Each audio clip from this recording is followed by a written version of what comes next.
After a wonderful start for today, we're proceeding with our second speaker, who is a man that I'm always very glad to meet and discuss with him, and in this case to present him. Metropolitan Nikolaos-Cambridge, Metropolitan of Mesogaia and Lavreotiki in Greece, is a man who has had a long career in education, an impressive career, having studied and taught in Harvard and MIT. I'm sure that I won't remember all the things that he has covered, but since he has had a very strong presence in the sciences and the humanities and in theology, and has published extensively on all of these areas. And today he is going to speak to us not so much as the scientist, but primarily, I understand, as the theologian, as the monk. And his presentation is titled "The Desert, Hesychia and Askesis, Then and Now." To be honest, after the so impressive and inspiring presentation of Deacon John Chrysavgis, which I did not want to finish, I think that mine is going to be a little more down to the earth, so to speak, talking about practical images of monastic life, and especially of the meaning of the desert, Hesychia, and Askesis in the past and in present day. I wish to begin my talk firstly by expressing my warmest wishes for the 80th anniversary of Bishop Kallistos' birthday. May God bless him and make him worth of continuing seeing the light of God's person unaltered and the prosperity of Jerusalem all the days of his life. Allow me also to express my profound gratitude to Dr. Graham Speake and the organizers of this symposium for inviting me to honor Bishop Kallistos. Yet, I feel that I am the one who is being honored in return, for according to a Greek saying, in special cases, when we honor the person in honor, we actually honor the one who pays the honor. I'm thankful also for one more reason, for the specific topic of my talk. I could have been invited to speak as a bishop on a theological or purely ecclesiastical theme, or even a pastoral theme, or as a scientist to elaborate on a contemporary social or scientific subject. Instead, I was invited to talk about monasticism, and I believe that the reason behind it is, on the one hand, that you feel that my episcopal office has not overshadowed my monastic vocation, and on the other hand, that you wish to confess the monastic seal of Bishop Kallistos' life, conduct, and mindset. After being baptized Orthodox, he followed the monastic life and was tonsured a monk on the holy island of Patmos. Then he was ordained a priest, and finally he was elected the bishop of the Orthodox Church. I believe that it is through the monastic quality of Bishop Kallistos that one can discern the fine characteristics of his inner person, those characteristics that urged him to begin his journey in the Orthodox Church with his pilgrimage to the monastery of the Revelation on the island of Patmos, to conceive the ascetic expression of orthodoxy as this is expressed in his very early writings, to translate the Philokalia, to edit the well-known book The Art of Prayer, in which he analyzes the secret man of the heart with references to the fathers of the Church and Saint Theophan the Recluse, and finally to be able to listen to the echo of Hesychia and tune the Western world to the fine melody of the ascetic desert. For this reason, I will not speak at this symposium as an academic, but as a monk, as an Athonite monk, namely not with my mind, but with my heart. Monasticism constitutes the peak of the spiritual life of our church. It is the par excellence way of perfection. It is based on one's complete dedication to God and it is characterized by the extremity of its ways and aims. A monk is he who keeps his body in chastity, his mouth pure, and his mind illumined. A monk is one who constantly constrains his nature and unceasingly watches over his senses. A monk is one who holds only to the commands of God in every time and place and matter, we read in the book of Ladder. Monasticism stretches the limits of human nature as much as possible so that one may draw as close to God as possible.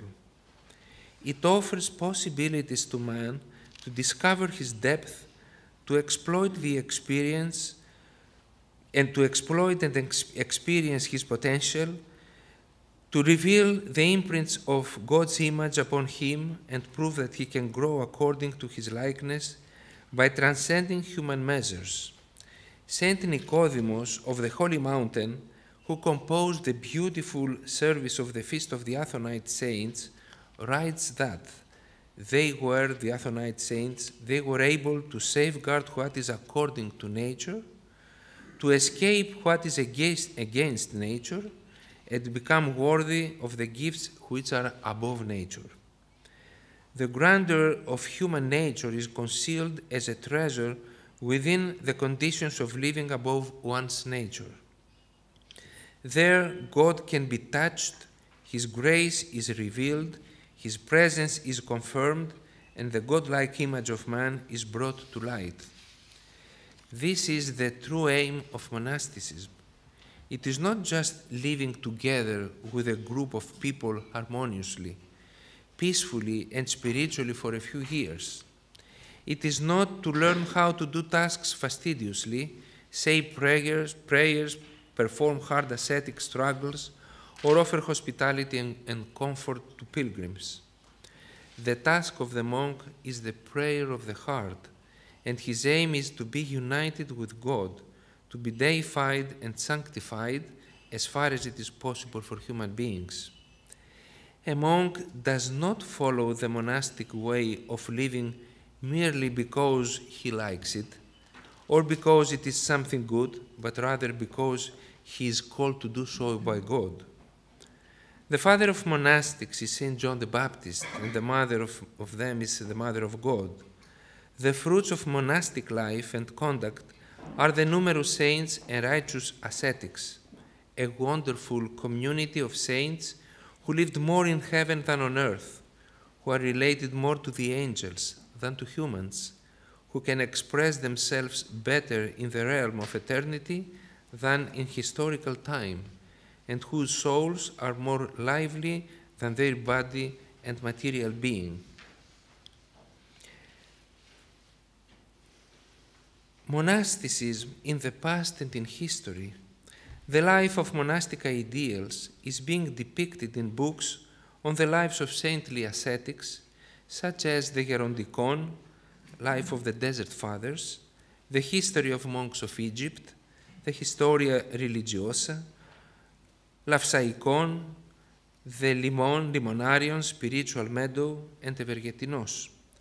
Moreover, the ascetic ethos is expressed by the writings of ascetics during the first centuries of the Church's history, such as the writings of St. Ephraim the Syrian, St. Dorotheos of Gaza, St. Isaac the Syrian, the letters of St. Varsanuphius and John, the teachings of St. Macarius of Egypt, St. Abba Isaiah, St. Mark the Ascetic, the ladder of St. John of Sinai, Philokalia, etc. The foundation of the Cenobitic Orthodox monasticism has been designated by St. Basil the Great and his famous works, the longer monastic rules and the shorter monastic rules. Large Cenobitic monasteries, such as St. Saba, St. Theodosius the Cenobiarch, and St. Efthymius the Great, around the city of Jerusalem, or Studion Monastery in Constantinople, the great Roshan Lavras and various other cenobia on the Holy Mountain and around the world welcomed the life of numerous monks and nuns who longed to dedicate themselves holy to Christ. At the same time, other forms of monastic life also emerged, such as skids, hermitages, Hesychia, caves, etc., close to or far away from the Cenobitic monasteries. Thus, monastic states developed in Palestine, the Jordan Desert, Egypt, close to the Nile River, Thebais, and Mount Athos. In the Russian tradition, we encountered during the second millennium the monastery of the Kiev Caves, Valamo Monastery, Optina, and others. In Romania, we have nowadays the descendants of Paisi Velskovsky. All these ascetic places of spiritual struggle, known and unknown, saintly ascetics were brought to light through their impressive achievements and reached the highest spiritual measures of human nature. We, being the Church of the 21st century, inherited this ethos and mindset from saints of the previous centuries, such as Saint Seraphim of Sarov and Theophan the Recluse in Russia, Father Cleopa in Romania, Saint Justin the New in Serbia, and Elder Joseph the Hesychast, Father Amphilochius of Patmos, Saint Porphyrios, Saint Paisios of the Holy Mountain, Ephraim of Katounakia, in Greece, Father Sophroni, the Russian theologian and ascetic, Saint Siluan, and so on. Undoubtedly, Cenobitic life constitutes the spinal cord of monasticism. Within the Cenobium, the ego is diminished, love is cultivated, characters are molded, the mind is illumined with divine teachings, the soul is enlivened with frequent liturgies and services, and the desire for God is constantly rejuvenated. Through obedience, poverty, and chastity, the new man, the man in the image of Christ, is revealed. The unmarried status of monks, as such, does not designate the monastic vocation. Neither does the seclusion within a monastic construction. Nor being together with some other monks safeguards the monastic conscience and expression. What constitutes the essence of the monastic mindset is the inner life of unceasing prayer, the uncompromising struggle for the acquisition of virtues, the denial of one's own will, the departure from the world, namely the denial of nature for the attainment of what is above nature, according again to St. John of the Ladder. Nevertheless, in order to reach the peak of the monastic life, one has to pass through three very important stages: the desert, Hesychia, stillness, and Askesis.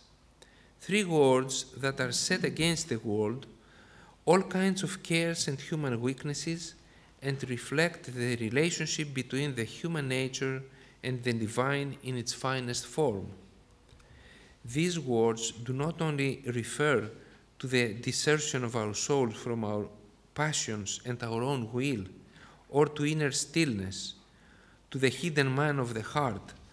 They also reflect the way of life at a deserted place, with absolute external stillness and natural ascesis in the name of God.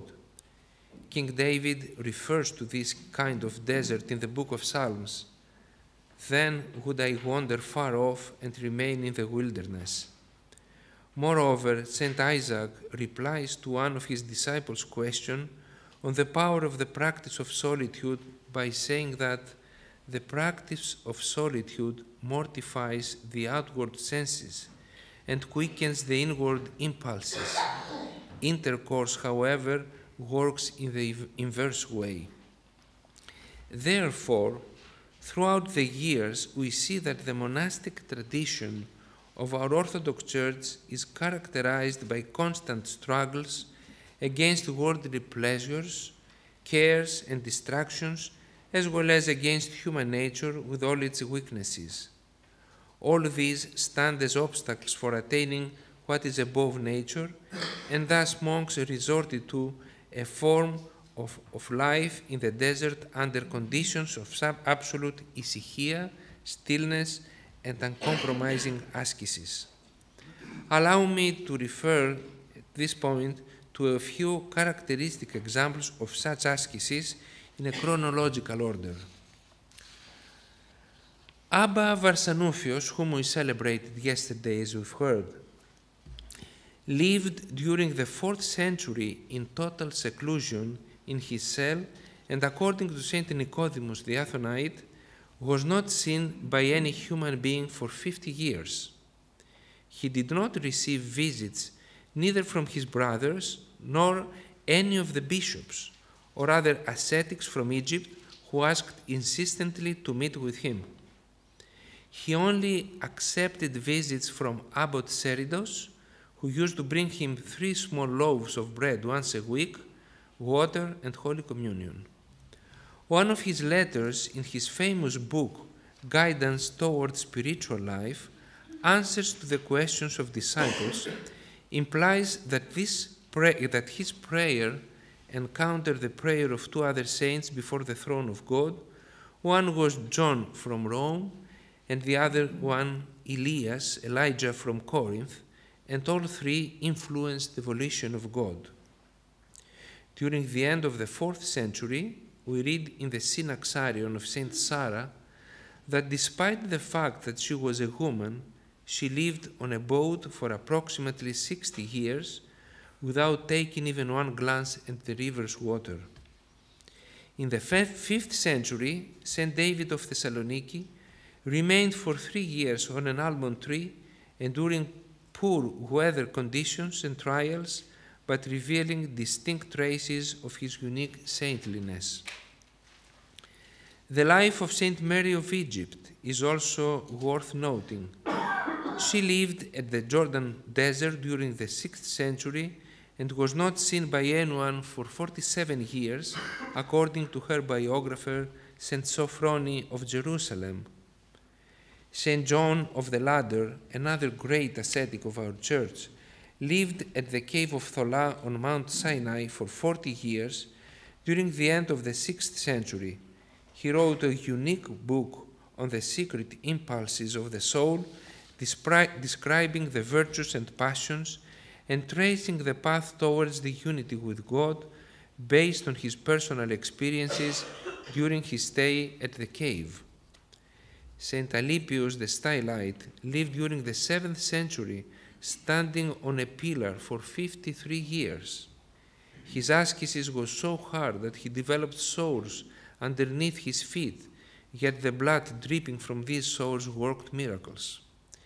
Saint Simon the Mirth-bearer, a saint of the 13th century, who is the founder of the monastery of Simonos Petra on the Holy Mountain, spent many years, almost 17, within a damp cave that is located next to the monastery. Moreover, the great Nyptic saint of the 14th century, Saint Gregory Palamas, lived in the Holy Mountain, but also at the Skit of Veria, outside the Holy Mountain, for 5 years, being destitute, afflicted, tormented, abstaining from food and water, being alone with God, praying and secretly communing with the Lord. In the 19th century, another great saint, Seraphim of Sarov from Russia, prayed for 1,000 nights, standing on top of a rock, transcending in this way his nature by God's grace, and receiving the light of the Holy Spirit and the fullness of grace by pleasing God. Finally, I will conclude with Saint Theophan the Recluse, Bishop of Tabov and then of Vladimir. He resigned after 7 years from his position as a bishop and retired to the desert of Vushen in total seclusion for 28 years. The life of saints such as the ones of the Kiev Caves, the Stylites or the Fools for Christ provoke our admiration and amazement, and at the same time reveal the grandeur of human nature, as this is shown through the life in the desert, Hesychia and Askesis, All these saints lived their graceful life under very hard ascetical conditions for long periods of time, bringing forth fruit with patience and cultivating the good soil. Their life generated wisdom, theology, and unique signs of God's presence. Presently, there is a revival of monasticism after a decline during the 20th century in Greece. This revival started unexpectedly after the millennium celebration of the Holy Mountain in 1963, whereas in the countries of Eastern Europe and Russia after the fall of communism.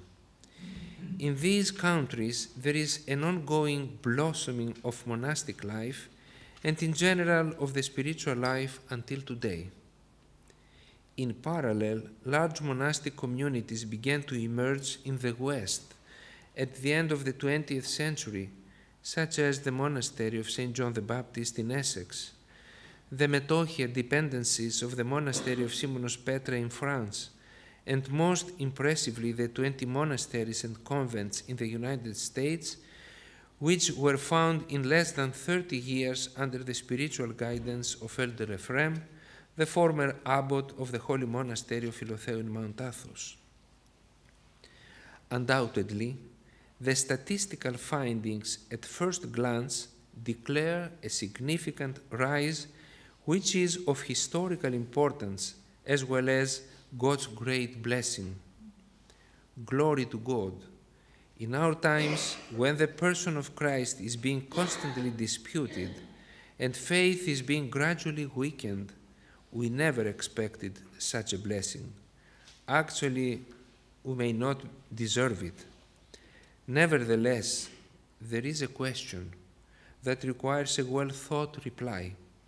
I wonder whether there is a progress in the spiritual life that corresponds to this external blossoming of monasticism, which emerged in a very short time during a period of globalized impiety and decline of faith, namely the numerical increase of monastics, the revival of old monasteries, and the founding of new ones, the general enthusiasm for monastic life, the numerous books on monasticism, and the prestigious image of monasteries that impresses even the rulers of this world. How genuine is this revival, and in what ways is today's monasticism similar to the traditional one? If indeed present monasticism is inferior to the one in the past, does this insinuate a deeper change in its ethos, or just simply a decline of its standards? I feel that this subject is very timely and motivates us to search for the truth with a holy concern, as Elder Paisios used to say, without being biased by the illusions of external impressions. At a first glance, the points that call for our attention in regards to Greek and Russian monasticism are of different nature. Our societies are different, our spiritual traditions have different roots, and our history has followed so far a different course. However, we all live in an era which is characterized by a globalized mentality. This means that any social trend or disorder, psychological or other, is transmitted from one nation to another and influences the life of the church and ultimately affects the monastic mindset in a variety of ways, depending on the tradition and individual character of each monastery.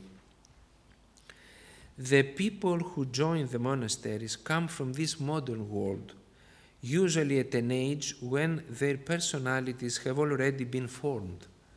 Education, social values, the immediate environment in which they have been brought up, the impact of the Church's teachings and principles all have played a significant role in shaping their mindset, faith, and spiritual experiences. Based on the above factors, I will try to give a general description of the characteristics, peculiarities, or even pitfalls of contemporary Orthodox monasticism. I will refer to some prevailing characteristics of modern society, which, however, do not absolutely define present monasticism. Nevertheless, they threaten to the future expression of monastic life in general. Number one, the first characteristic is the quality of faith. Traditional monasticism developed within a society which was, of course, sinful and impious, but it was not unfaithful. There was no question of whether God exists, but rather the question was, who is God and what is God? People in general had fear of God and were quite open to matters of faith.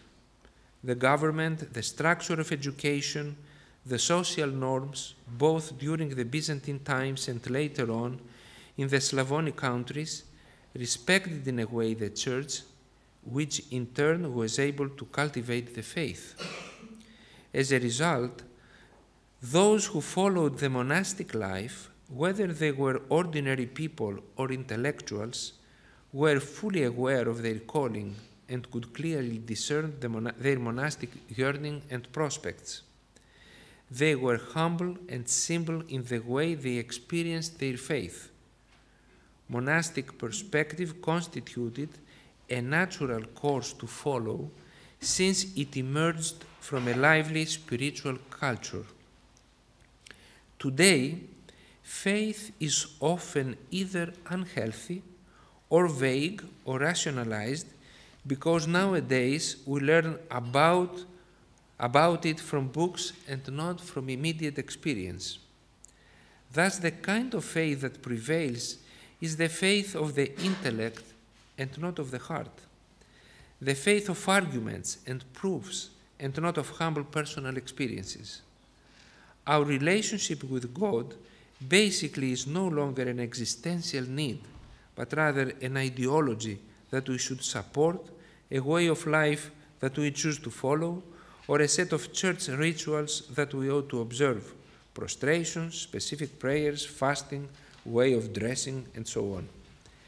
The divine signs have been replaced by narrations of imaginary stories, and God's presence is connected more with questions than confirmations. It is as if holiness belongs to the past. It exists so that we can just admire it, and in this way strengthen our faith. It is not part of our life's perspective, and thus we find it difficult to believe that we too can become holy. In other words, in the past, faith was an indispensable part of the culture. It was like a mother tongue, whereas today it becomes like a foreign language. Consequently, monastic life gradually loses its authenticity. It is like a translation or an imitation of an older prototype. A second characteristic of our times is the uncontrollable intrusion of technology in our lives. Worldliness, namely our relationship with the earthly and transient elements of life, has become extremely strong. Technology makes everything easy and desirable, even things that are unnecessary or fake. Ephemeral life has been transformed to an earthly paradise without eternity and without God that promises not just many things, but everything. Yet at the same time it deceives us. This alters the meaning of life and consequently has an effect on all of us. At the same time it weakens our yearning for God and distorts the ascetic ethos and heroic mindset. One of the factors that severely affect monastic mentality and life is the easy and quick ways of communicating. Cars, highways, transportation, airplanes, telephones, mobiles, audiovisual communication, internet, Skype, GPS, etc. All these, which are indispensable part of young people's life, threaten the conditions of the desert and Hesychia, which are two basic pillars maintaining the monastic ethos. Gradually, we all learn to live in this way. It is easy and fast to reach even the most distant monasteries without making any personal sacrifice. The pilgrims, often unable to detach themselves from the heavy burden of their worldly life, hold their mobile on their hand, which has quick access to the internet through Wi-Fi, and visit the monasteries with the iPhone, an iPad, and all kinds of iMachines. On many occasions, monasteries turn into places of pilgrimage or tourist attraction and are obliged to offer accommodation with modern facilities. Consequently, monks feel that they ought to become involved with cultural and social matters or with the needs of visitors. In general, there is a great risk that the visitors influence more the life of the monasteries than they themselves are influenced by the spirit of monks and nuns. As a result, monasteries lose their atmosphere of Hesychia. The monks who are responsible for hospitality receive too much information from the outside world. In order to manage their increasing expenses, the monasteries expect the visits of pilgrims, and thus are forced in many ways to adapt their daily program accordingly. Ultimately, monks and nuns develop a mindset which is directed more to pastoral care and tasks, diaconia, and less to the inner cultivation of virtues. Even hermitages have become easily accessible nowadays, a fact which has a negative effect upon the conditions of Hesychia and silence. A third characteristic of our times is the volume of information available, which most of the times is useless. Sometimes it's non-ethical and often can become even dangerous. The same applies to the form of school education. Today, young people, some of whom will eventually become monastics, have been brought up with mobiles, video, computers, internet, Facebook, and Twitter. Their mind is filled up with a multitude of images and useless information. They have learned to do everything by just pushing a button, and therefore are deprived of the reward of their personal accomplishment. They do not use their legs because they go everywhere by car or use the elevator. They do not use their mind because they rely on the computer machines.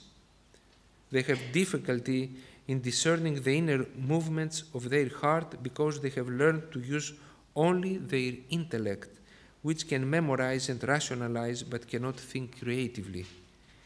It is rich in useless information, but poor in wisdom and prudence. This is the youngster that is representative of our times. How can such a person conceive the message of Philokalia? How can a dizzy mind experience miracles as signs of God, the spirit of sacrifice as the sole privilege, humility as glory, poverty as incessant wealth, prayer as union with God? He may eventually try the monastic life, but feel disappointed, or alter its essence by living in extreme askesis without discretion, full of unhealthy desires and delusions. A typical example is the difference between the monastery of the Kiev Caves and the actual caves themselves. The life in the monastery differs a great deal from the life that is reflected from the incorruptible bodies of the heroic saints who were enlightened by the uncreated light when living inside these caves. There is nothing negative about the contemporary Kiev monastery, but it has no relationship with the old caves. The worst of all is that nowadays there is nothing that can be compared with the spiritual grandeur of the caves. The same applies to the Holy Mountain. A visit to the hermitages of Karoulia or Katunakia and a comparison to older photographs convinces us of the spiritual decline of our era. Where one could find small, humble, and poor caves that provoke tears of compunction, today sees big modern constructions with large rooms for visitors' accommodation and verandas overlooking the sea view. Those caves that emanated a fragrance from the sweat and tears of the heroic ascetics are now transformed to places of monastic earthly life. It is tragic to think that not only are we unable to build contemporary hermitages or live ascetically in new caves, but we cannot even respect the old ones so as to be humbled just by looking at them. It is not bad to have some comfort in everyday life or even in a monastery, but it is inappropriate to live comfortably in the most ascetic place on earth. It is totally unfit to have a mobile communication antenna in the middle of a desert or next to a hermitage. Another characteristic of our era is consumerism, amenities, and the variety of food and medication.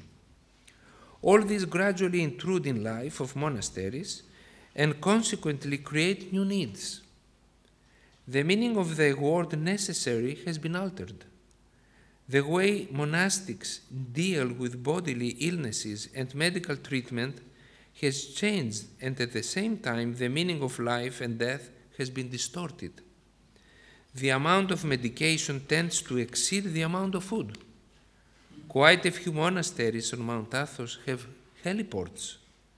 This fact creates a feeling of safety. If someone falls ill, he can immediately be transferred to a hospital. And this is not an insignificant detail. Human protection and safety is undesirable in the life of monks, of the ascetics. Death, without realizing it, from a desirable dormition is transformed into a tragic event. Moreover, fasting has lost its essential meaning. Large kitchens, huge dining rooms, even during the days of strict fasting, offer a variety of foods that their chemical composition complies with the rules of the Church, but their artificial flavor contradicts the meaning of abstinence, askesis, and naturally that of fasting. How can all this be compared with the exemplary life of the monks in Egypt or the caves of Kiev that we read in the ascetic writings?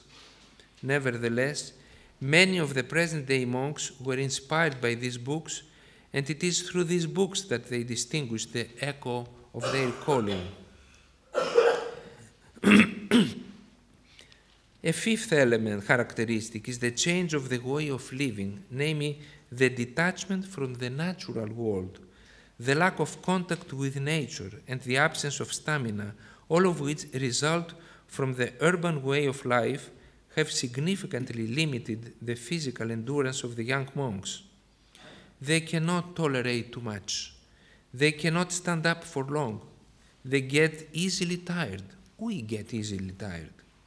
On the other hand, in regards to women's monasticism, monastic life is more centered on social work, handicrafts, or farming production, rather than on praying and dedicating time in the cell. What has been kept intact, however, are the services at church, which are certainly very important. Yet these have to be coupled with inner prayer, personal time in the cell, as well as with an honest and close spiritual guidance by the elder or the abbess, so as to bear spiritual fruits in the life of nuns. There is more to it, and it is secular education, ongoing studies, and exams which inevitably lead to sedentary life, competition, uncontrollable speed and hastiness, develop anxiety and stress, excessive tiredness, from a very young age, as well as limited mental endurance, inner pride and arrogance. If we add to all of the above the worldly philosophy of human rights claim, the total decline of ethical barriers, the prevalence of self-centered attitude, and the lack of personal sacrifice, one can easily understand why a monk who enters a monastery with these conditions at hand, he will eventually claim his rights, get mentally tired, and look for a change, since he will be unable to endure the eventual hardships. He will be already exhausted from the very beginning of his monastic struggles, and will find it difficult to practice obedience and come face to face with his sins. Thus, he will sink into his thoughts, will start moving from one monastery to another, become estranged from his elder and enslaved in his own will. He will be unable to endure life in the desert, askesis will be too difficult for him, and Hesychia will distress him. I will conclude with the last characteristic, the monastic's relationship with the elder. In some cases, there is no relationship whatsoever between a monk and his elder, and as a result, the monk becomes self-sufficient.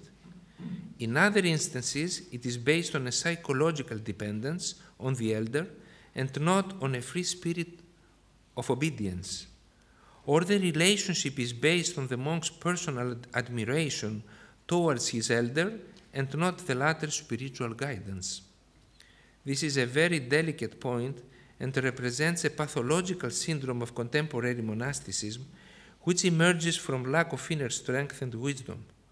So, on the one hand, monks and nuns need more and more spiritual guidance, but on the other hand, there are less and less wise elders who can try to who can carry the load of their problems. All the characteristics that we mentioned so far are definitely set against life in the desert and basically destroy the conditions for practicing Hesychia and Askesis. Seeking conveniences and being subjected to one's own will leaves no room for ascetical struggles. Moreover, alienation from natural life is incompatible with the life in the desert. In order to overcome nature's difficulties, first you have to get to know it, to find out its secrets and particularities. In order to struggle, both body and soul ought to be in good shape. Limited endurance, fears, insecurities, along with the harshness of the desert, will be detrimental. That is why our era favors more cenobitic life rather than life in the desert. Nevertheless, although all of the above demonstrate certain weaknesses of contemporary monasticism, in no way do they affect its value. The calling alone and the decision to join the monastic life in our time has more value than at any other time in the past. For one to hear the calling of God in this noisy, in the general meaning of the term, era, means that he is open to receive spiritual messages. For one to turn his back to the beauties and challenges of this extremely attractive world means that God inhabits in his heart, and this is not insignificant. It says in the Gospel. Moreover, it's not in the Gospel, in the Romans. Moreover, the law entered that the offense might abound, but where sin abounded, grace did much more abound. It is this grace that exists and we ought to discover nowadays.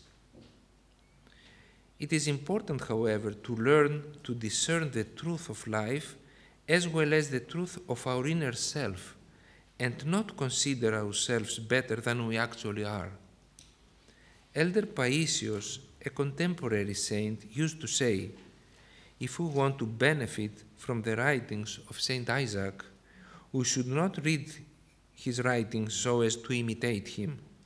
We cannot do so, for we will eventually be disappointed. We read his wise teachings so as to humble ourselves. Perhaps we do not have the strength to imitate the life of older monks, yet we ought to study their way of living so as to humble ourselves by comparing our own life to theirs and try to preserve their own ethos.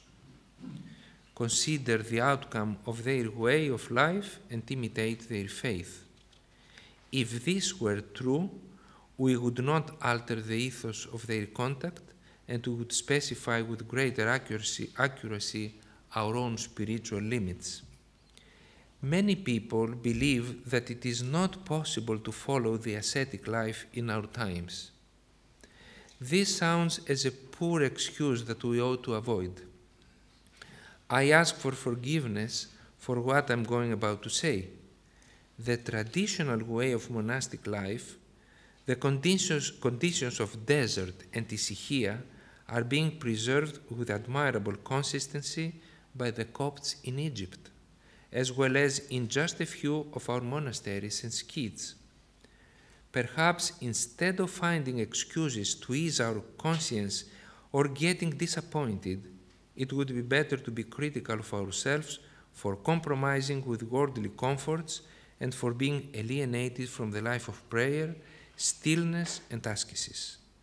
Father Paisios, again, managed to survive without food.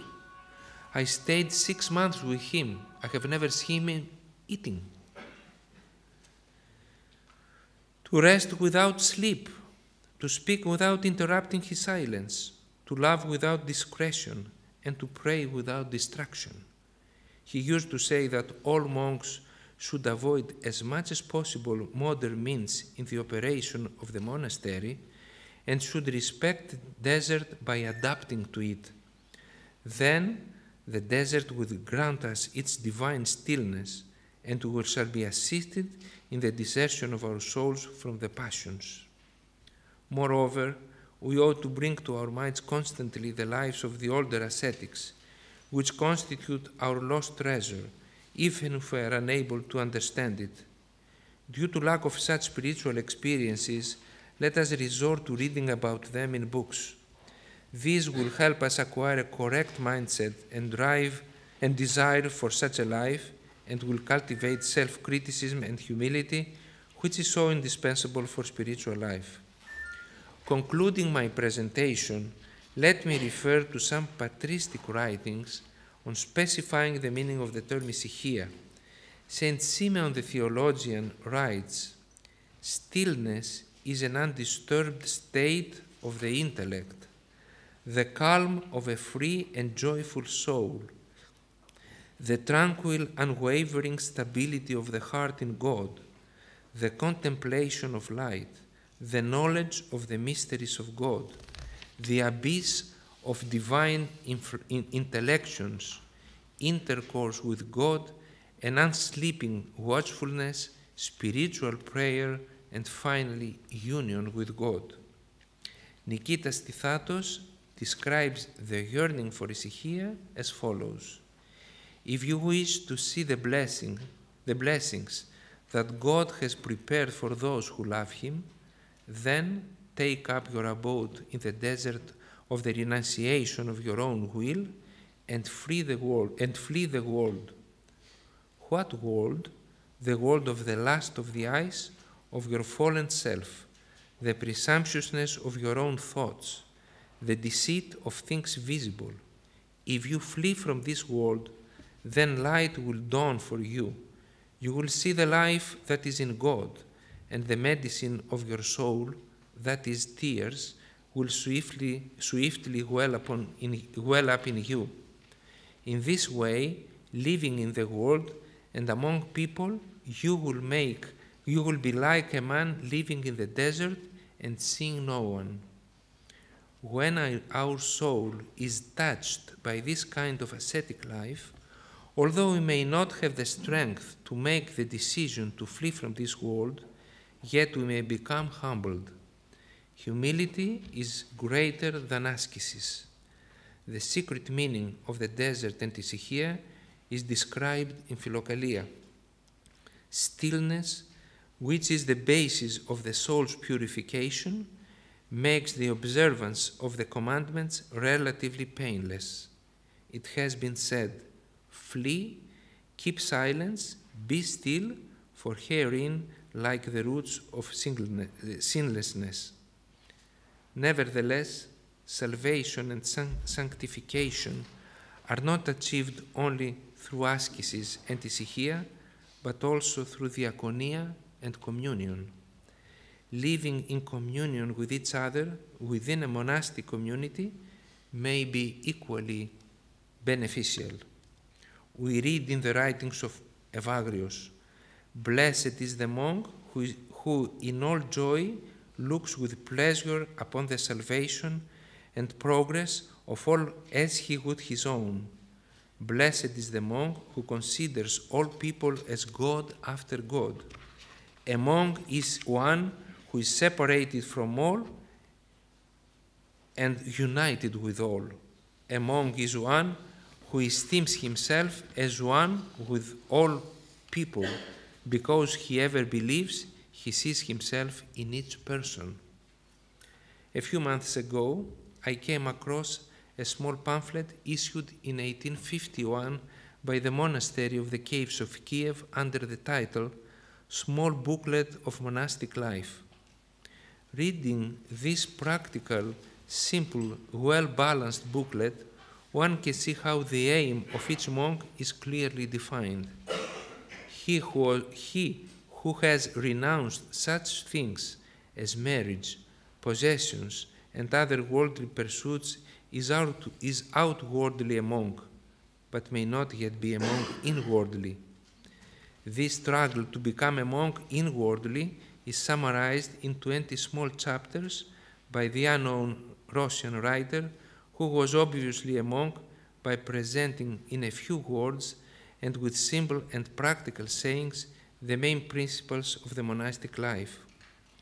Holiness is not only a result of contemplation, but it is also a fruit of praxis.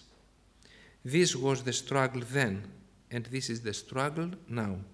It will always be the same, unchangeable.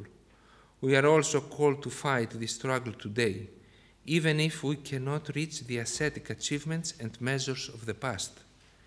It does not matter. Instead, we can cultivate divine zeal and humility. These virtues apply to every period of time. Abba Ischirion, we read in Gerontikon, said that in the last days, people will not have the strength to struggle spiritually, but when they will face temptations and fight against them, they will be proven superior to us and even to our forefathers.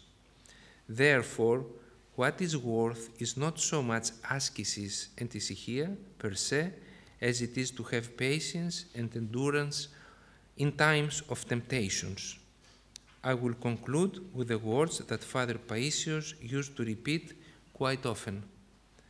The few achievements that the faithful of the last days will manage to accomplish in their spiritual lives will be worth more than the many achievements of the faithful in the older times.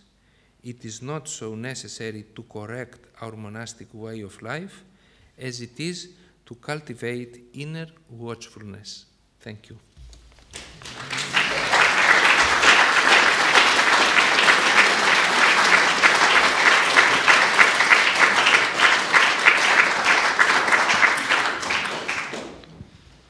Thank you, Your Eminence, for this quite profound presentation of the state and the challenges of ancient and modern monasticism and asceticism.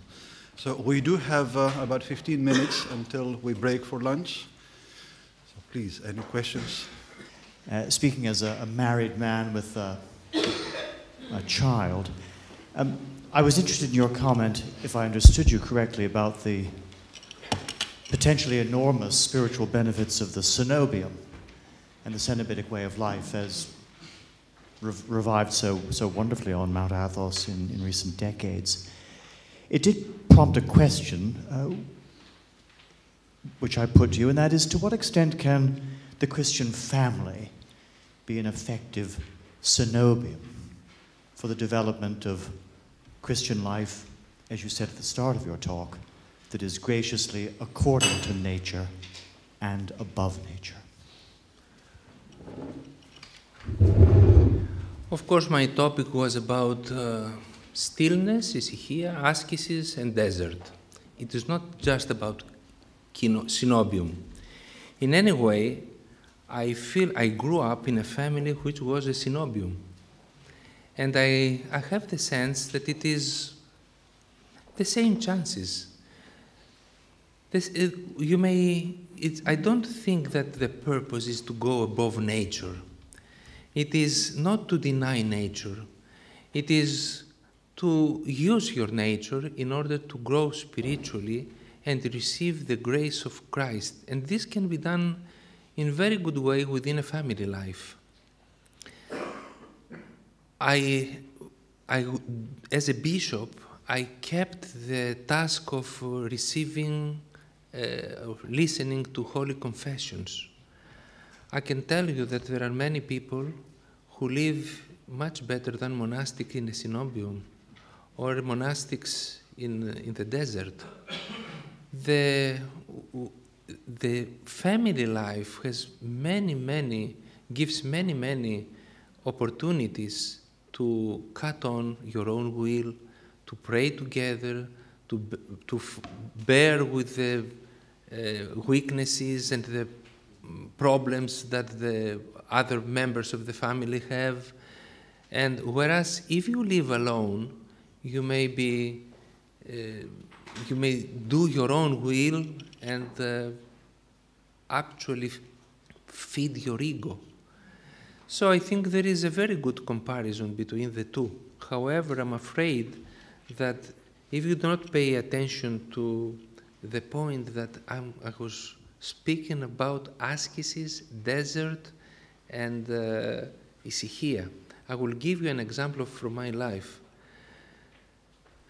Even now that I'm a bishop, I have decided to set apart 1 month of the year to live in absolute stillness and Hesychia.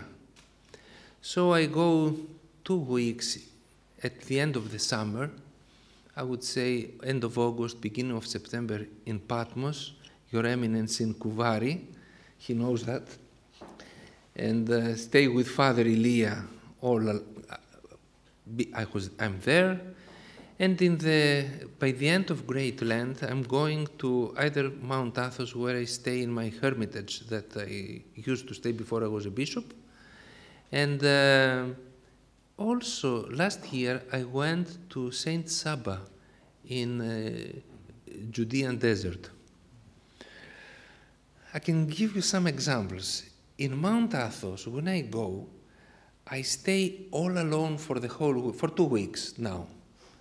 So I'm all alone. I'm taking nothing with me. I have no food. All I can eat is some wild plants or whatever, just to drink water. And so I'm not sleeping in the night. There is no visitors at all. No monk is coming, nobody. So I go from the evening of Sunday to the morning of next Saturday morning. Just for the Sunday services, I go to the monastery. So staying there, I'm not speaking to anybody. All I have to do is to do my prayers and spiritual contemplation, if I may say. And however, although there is stillness and kind of a small askesis, there is no desert there. Why? Because it's so beautiful. There are so many colors. Once I counted 19 different nuances of green. The dolphins are jumping out of the water. So it's a beautiful place. It's not desert, but it is quietude. In Saint Saba, there is desert. There is one color. There is no variety of colors. But there is no quietude because of the fighters, air fighters of the Israeli aeroplanes, air forces. People are coming. Although I was staying outside the monastery in a cave, but I had the sense of people around me, people caring about me, and they wanted to bring some food for me. They were thinking of me. This was disturbing somehow the atmosphere of quietude. Now in Patmos it is different. It's a beautiful setting. It is quiet, but it is not desert.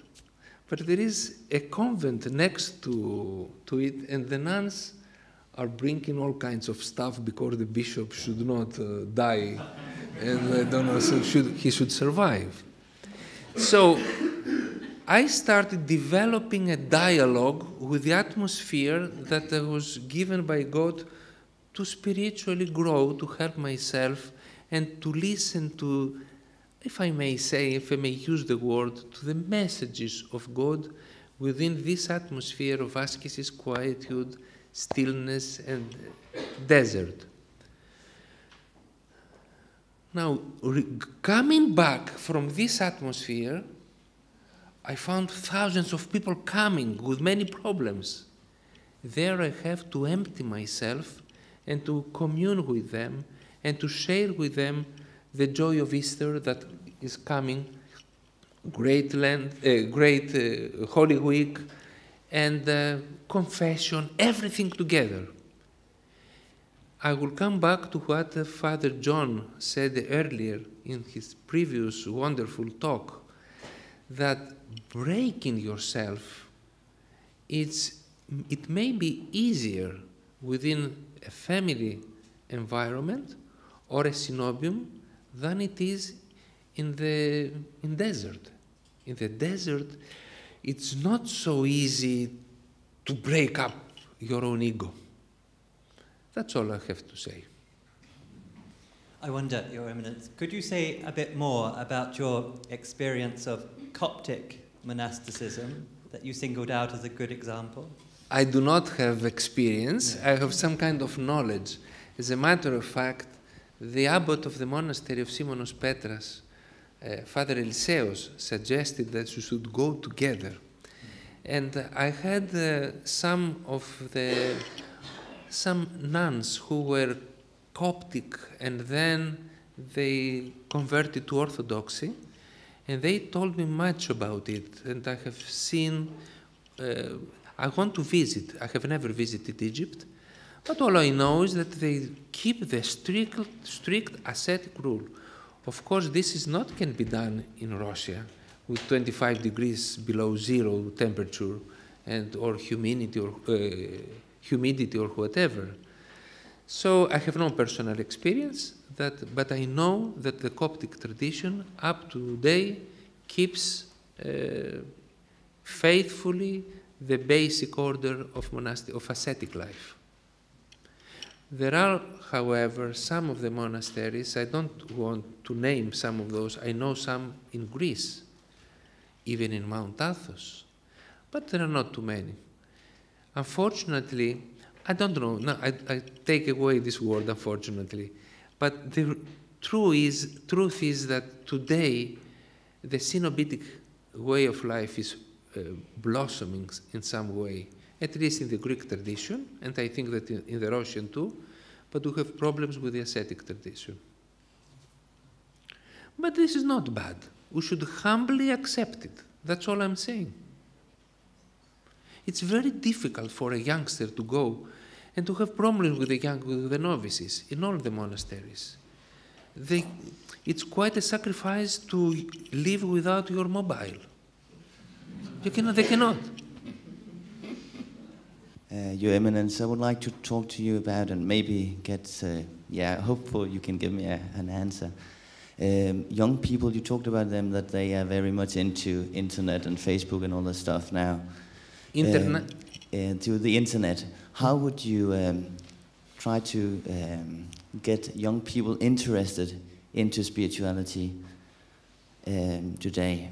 And I'm thinking about high school classes and so on. What could we do as priests to make a room for silence? I Thank am you. quite blessed and I'm thankful to internet, because although there are 30 years after I quit my research, I keep up with science due to internet. I know I'm a physicist, I have done medical studies, I have done biomedical engineering, I combined everything, so I know what nanotechnology does in medicine today, about gene technology, due to internet.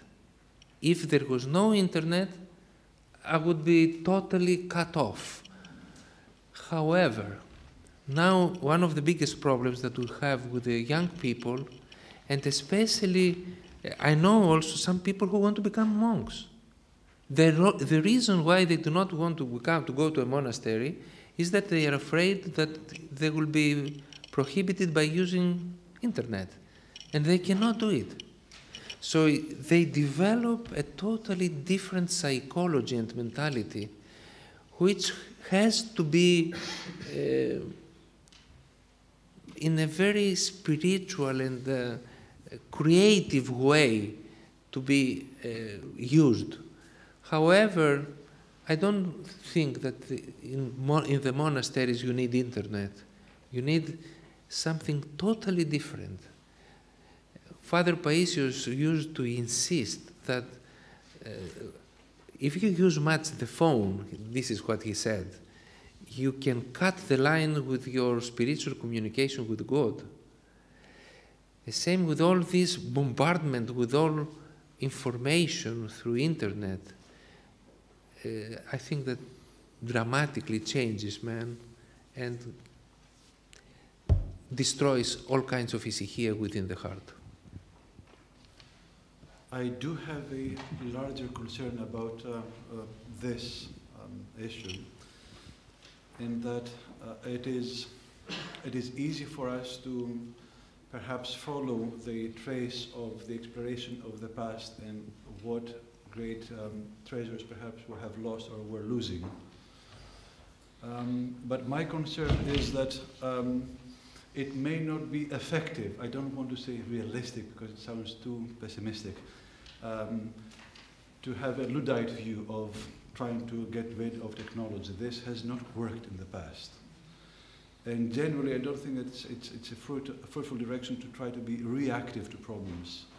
But I'm not sure that we have a vision of how we can be proactive about these challenges. And of course, one of the problems that you mentioned is that all of these things are happening just too fast for us to be able to catch up with what this is and how we can, unfortunately, react or perhaps preempt the next move. Do you have any thoughts about what the spiritual reflection on the future of asceticism maybe with all this, which unfortunately is not just something that concerns the young people anymore. It concerns young people with white hair nowadays. No, but the future of monasticism is with young people without white hair. Personally, I'm not very optimistic about this kind of monasticism. If we combine all these things in an ascetic way, I think that the church should use them in a very creative way. But even I can understand the use in the monasteries of all kinds of electronic equipment and technology. But in the ascetic way, I think it should. There is no way. I cannot think. What I think is asceticism without any kind of use of all these kinds of technologies. Well, I think this is clear. You said about the future of asceticism. Yes. But there will be asceticism. The big step towards asceticism is to deny of all these things. It is the detachment of this specific kind of world. The detachment of the electronic world. It's very difficult. Because now we have all this, the people are addicted, young people are addicted. We have priests who are addicted to I have a priest who in the he has the problem that he forgot to say the εκφώνηση. He was using the computer in the altar, so he did not say ότι Άγιος ή ο Θεός. And the people came and said, what are you doing, Father? He is addicted. Unless we have a very burning question, then perhaps short. All right. And last question, and then we'll have to break. When I went to Athos first in the mid-50s, it had already disappeared, the recruitment from peasant societies in Southeast Europe, because these societies had changed, and with the activities of National Socialism and Soviet Socialism, so huge changes. And I wonder if you ended on a slightly optimistic note in your talk, but then less optimistic now. Can we recapture the fervent beliefs of early Irish monasticism? I don't think we can go back, can we? There are people who say back to this, and there are people who say forward to that. And I don't want to be reductionist, but our brains, the left and right brain, have different approaches, the linear and the more holistic. There's a magisterial recent book on neuroscience. I mention this because you're a physicist, sir, about this topic, whose thesis is that our civilization has in fact been overtaken by the left brain. So that is looking in to us, not just to the outward changes in society and the conflicts which are also affecting us. You cannot go into the same river twice, maybe not even once. Are you optimistic that we can overcome this? I don't know if we can. I don't know if I'm optimistic. All I know is that we should try. And this is something that we can do. And this, we try. We try, we're doing our very best. Okay. And I think with this ascetic statement, we can conclude this session and thank our speaker.